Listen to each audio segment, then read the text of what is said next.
This is the Washington Times front page for Wednesday, October 22nd, 2025. Thanks for joining us. I'm George Gerbo. Democrat Abigail Spanberger's bid for Virginia governor is testing whether voters agree with President Trump's claim that the economy is the best it's ever been. Seth McLaughlin reports she links widespread unease over the Commonwealth's slowing economy and rising cost of living to Trump policies, specifically his efforts to downsize the federal workforce, escalate trade conflicts, and curtail healthcare spending. 9 months into Trump's second term, public confidence in his economic stewardship appears to be waning. Gallup polling showed that 52% of Americans approved of Trump's handling of the economy during his first term. As of August, that figure had plunged to 37%. The Japanese parliament has voted in its first female prime minister, Sanae Takaichi. Andrew Salmon reports Liberal Democratic Party power brokers lost faith in centrist Prime Minister Shigeru Ishiba, setting up the October 4th leadership race that Takaichi won. That forced Tuesday's parliamentary vote. Takaichi has imminent diplomatic engagements, including the summit of the Association of Southeast Asian Nations in Malaysia this week and the Asia-Pacific Economic Cooperation Summit in South Korea at the end of the month. Democratic voters in New York City are ready to elect Zohran Mamdani as mayor because they believe in his socialist policies for the future of their city.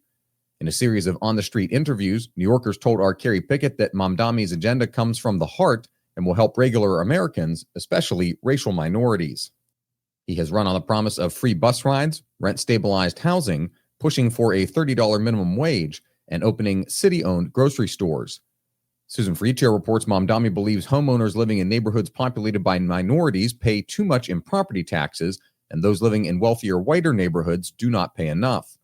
Elected leaders have proposed various changes to the city's decades-old property tax system, including eliminating the cap on tax increases.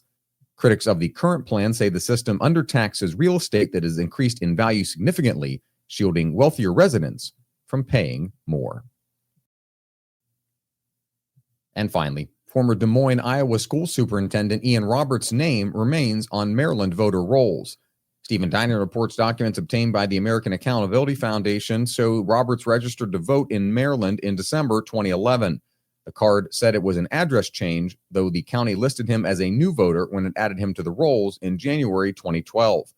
The Prince George's County Board of Elections referred questions to its deputy administrator. She referred questions to the State Board of Elections, and the state pointed to a news release it issued late last month as its only word so far on the issue.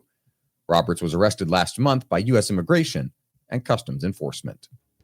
Find all today's front page stories at WashingtonTimes.com/front page or on the Washington Times app, and find us wherever you get your podcasts. You can also find us on social media at Wash Times for breaking news, sports, commentary, and more.